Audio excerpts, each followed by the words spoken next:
देखो बेटा question 3rd number question क्या कह रहा है। एरिया ऑफ ए स्क्रीन पे दिख रहा होगा। Area of a right triangle with hypotenuse 26 metre and base 24 metre is. तो कह रहा है एरिया निकालना है हमको। इसमें साइड दे दिया है, यानी कि बेस भी दे दिया, हाइट भी दे दिया, एरिया पता करना। डायरेक्ट फार्मूला लगाओ और क्या आंसर दे। तो देख लेते हैं एक बार।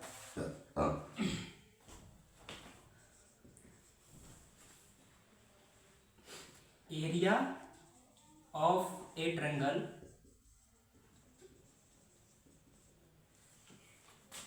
ब्रैकेट में लिख लो right triangle RT 1/2 base into height होता है।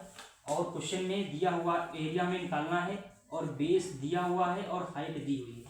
देखो बेस और हाइट कितनी दी हुई है, 26 मीटर और 24 मीटर है ना। बेस कितना दिया हुआ है, 24 मीटर दिया हुआ है और हाइट में 26 मीटर दिया हुआ है। ये हुआ नहीं हुआ? Yes sir. बोलो। Yes sir. ऑप्शन भी दे रहा है ना, ऑप्शन भी दे रहा है कि उसका एरिया क्या होगा। हम आपको बताते हैं क्या होगा, हम आपको बताते हैं कि क्या होगा। हाइपोटेनस दिया हुआ है, बेस दिया हुआ है। अच्छा हाइपोटेनस तो दिया है, लेकिन हाँ एक चरण और डायरेक्ट नहीं दे रहा है वो। बेस हाइट नहीं दे रहा बेटा, हाइट नहीं है ये हाइपोटेनस है H, ये बड़ा वाला H, छोटा वाला H नहीं। जब हमारे पास हाइट होती नहीं है और हाइपोटेनस दिया हुआ है, तो इसका मतलब वो इनडायरेक्टली कह रहा है कि पाइथागोरस थ्योरम लगाओ, वहां से H फाइंड करो और फिर इसमें H की वैल्यू रख दो। तो लिखोगे by Pythagoras theorem, Pythagoras theorem क्या होती है बेटा, देखो ये बना लो। तो ये हो जाएगा 90, तो इसके सामने का क्या बन जाएगा, हाइपोटेनस बन जाएगा। ये है A, ये B, ये C, ये हमारी बेस है और ये परपेंडिकुलर है, यानी कि P मान लेते हैं। तो पाइथागोरस थ्योरम क्या कहती है, हाइपोटेनस का स्क्वायर, परपेंडिकुलर का स्क्वायर और बेस का स्क्वायर, यानी कि हाइपोटेनस का जो स्क्वायर होता है वो परपेंडिकुलर का स्क्वायर और बेस के स्क्वायर के सम के बराबर होता है। तो हाइपोटेनस हमको निकालना नहीं है, पता है 26, लेकिन हम क्या कर सकते हैं, इसमें ट्रिपलेट काम करता है। ट्रिपलेट हम डायरेक्ट बता सकते हैं इसमें कौन सा, मतलब BH दिया हुआ है, BH दिया है, P हमको निकालना है, ठीक है। तो P हम बता सकते हैं कितनी आएगी, बता दे।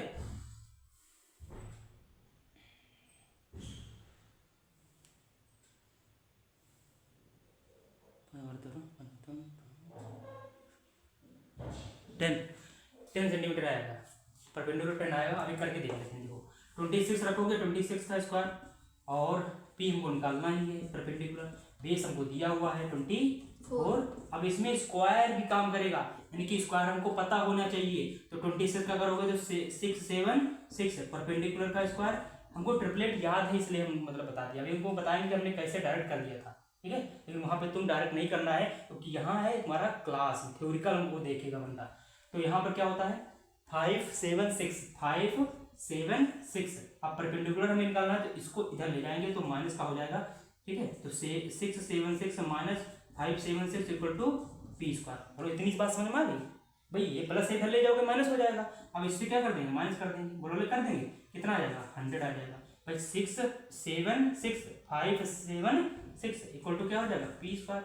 अब इसको इधर भी लिख सकते हैं, ये तो दिख रहा होगा ना, P स्क्वायर इक्वल टू 100। यहाँ रख दो P इक्वल टू √100। और 100 का तुमको पता ही होगा स्क्वायर रूट क्या होता है, क्या होता है 10, क्या होता है 10। तो वो वहीं आ गया, नहीं आ गया, क्या होता है 10 बताया था, तो 10 मीटर आ गया। इसका मतलब है इसकी वैल्यू क्या आ गई, 10 मीटर आ गई। अब बस इसमें वैल्यू पुटअप कर दो, आंसर ले लो। तो देखो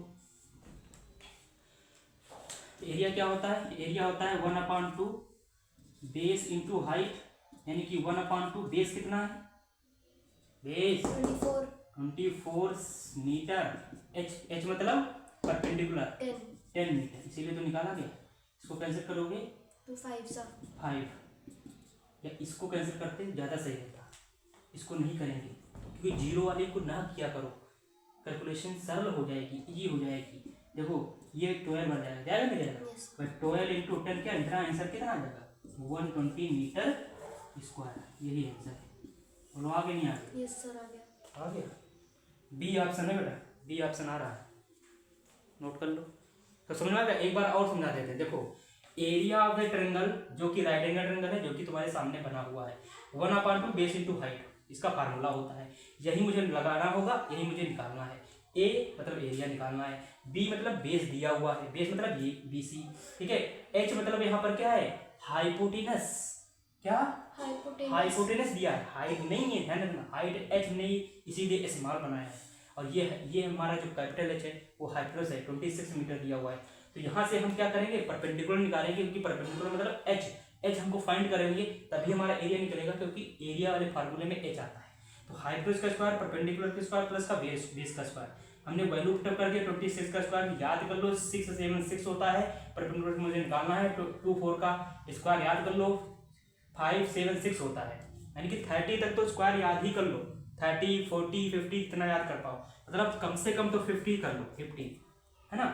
5 वाले तो एक ट्रिक होता है, बाकी ट्रिक और भी होते हैं, बता देंगे। 676 minus 576 equal to P square बन जाएगा। इसको जब माइनस करोगे तो आएगा 100, यानी कि 100 इक्वल टू पी स्क्वायर हो जाएगा 100, और ये बन जाएगा, फिर 100 रूट में जाएगा, फिर निकल के आ जाएगा 10। जैसे 10 निकल के आएगा तो एरिया बराबर 1/2 बेस इंटू हाइट, तो 1/2 इंटू वैल्यू पुटअप कर दोगे, 2 से कैंसिल करो 12 इंटू 10 बन जाएगा 120 मीटर स्क्वायर। ये आ जाएगा हमारा आंसर। समझ में आई बात? कुछ भी नहीं है, बस हमको क्या निकालना है, परपेंडिकुलर मतलब हाइट निकाल करके फिर एरिया में पुटअप कर देना बस।